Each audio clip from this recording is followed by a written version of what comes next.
Hello. Just wanted to ask you about Foreign again, if you don't mind. Just you talked about how physically he's got fitter. But I just wonder, off the pitch, is it also maybe just getting used to the country and the lifestyle as well, that he's maybe just become a bit more comfortable, because he's still a young man, I suppose, as well, yeah. making a big move from his own country. Yeah. Yeah, he's the only one who could answer that question. I can only answer from my experience, being an old man, or at least much older than him, and the first few months in a different country, because it was also my first experience going abroad, is different. Your life is a bit upside down, and that for a manager is probably not the biggest problem, because I don't have to perform on the pitch, but I could fully understand that some individuals, some players need a bit of time to adapt off the pitch as well. But the biggest adaptation is if you come from abroad, this league, how intense it is. Because again, today I think even when we play once a week, you could see that Hugo had a cramp after 70, 75 minutes, and I didn't took Florian out because he played bad. I took him out because he was hardly able to keep on running anymore.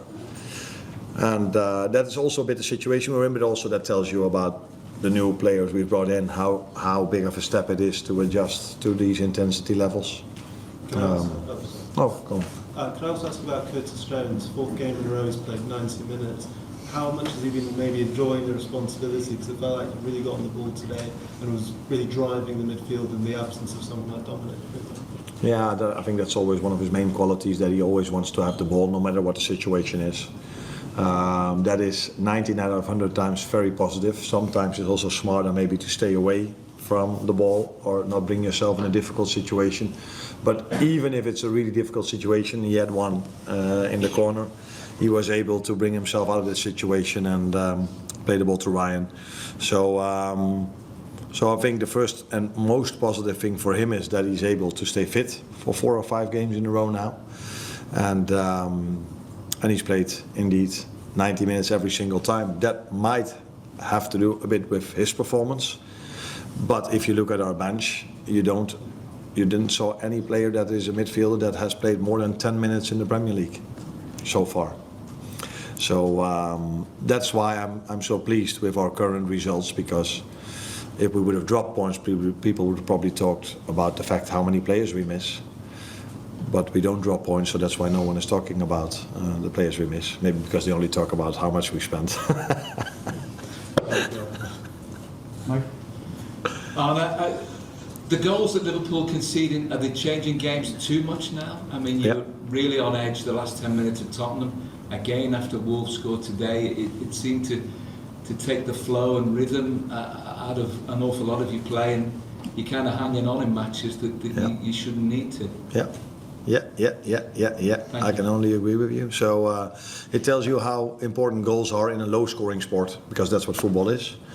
So that a moment can change momentum, and that's what we saw last week and what we saw today. Because I think in both games, still the moment we concede, it was the performance you would like from a Liverpool team. Although in the first half with so much ball possession, in an ideal world I see even more chances created.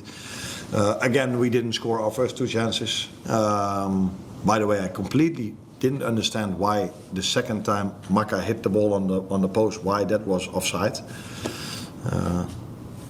Obstructing vision, was that the reason? Okay, now compare that to the City one. But okay, it didn't went in, so that is not so important. Goals have a massive impact on the momentum of a game, and that's what's been shown in the last 2 games of ours for sure.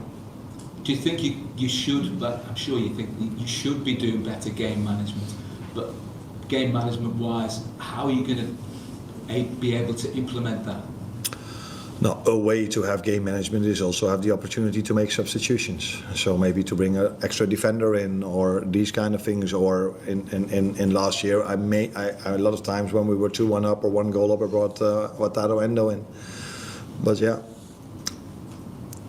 I already said, I don't know if everybody notices it, but we miss quite a lot of players, and that's why it's so special for these players that are fit, that they bring the results in that we are bringing in. Okay. Arne, you sort of touched on the new signings and how you've been without some of them, and obviously you're still without Leone and Isak. But do you feel that in the second half of the season, as a whole, you'll see more from them than you have in the first, with the way that, you know, Florin's improving, Jeremy's fit again?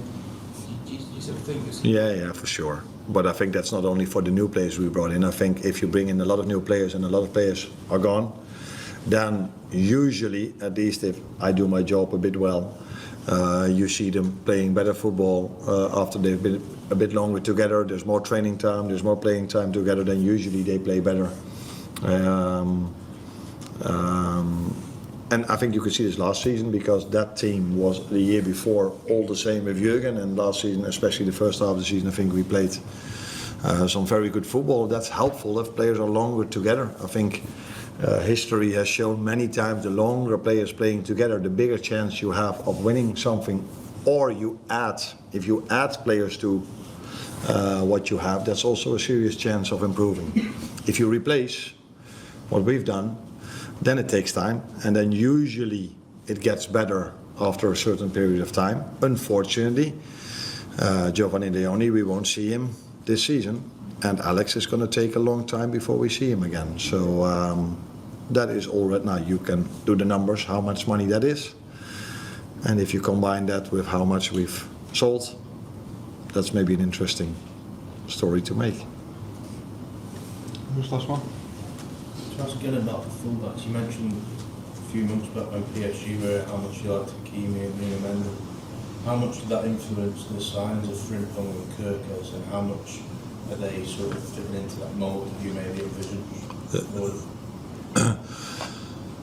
Now we had to make one change in that position because Trent left, and that was not ideal for me, because I think Trent has been so important for this club and was very important for me last season. So when we looked at the options in the market, Jeremy was one of the first we noticed, because he has that pace you were just talking about, similar to Connor, similar to Milos and Robo as well. So that pace is one thing going forward, but you also need that pace if you face, for example, the forwards of Paris Saint-Germain, but I can come up with many teams also here in the Premier League who have very, very, very, very fast wingers. So yeah, it's definitely helpful to have them. Unfortunately for them, not always the same players have played in front of them. So they're still work in progress, especially because too many times not all of them have been available, and too many times we had to change because of load management, because players weren't able, players were injured. But bit by bit, we see players and teams improving as well, and the team improving. Sorry, very last one. In terms of Leeds next, I'm just wondering what the main takeaway, what the main learning was from that crazy game just a few weeks ago. Could you cope with another day like that? Yes, I could, but I don't prefer to cope with another day like that. But it's part of our lives in football. We have highs and lows, so we have to accept that. What I mainly took and take from it is that we struggled a lot, or much more, when they went to a 4, when they started playing 4-3-3 in the last 20 minutes of the game. That's also when they scored their goals. Okay, the first one was another foreign intervention, but the second one was a real good goal of them. Third one, a set piece. But we struggled more when they played with 4 than when they played with 5. So I will definitely look at both, but especially the moment when they went to a 4 at the back.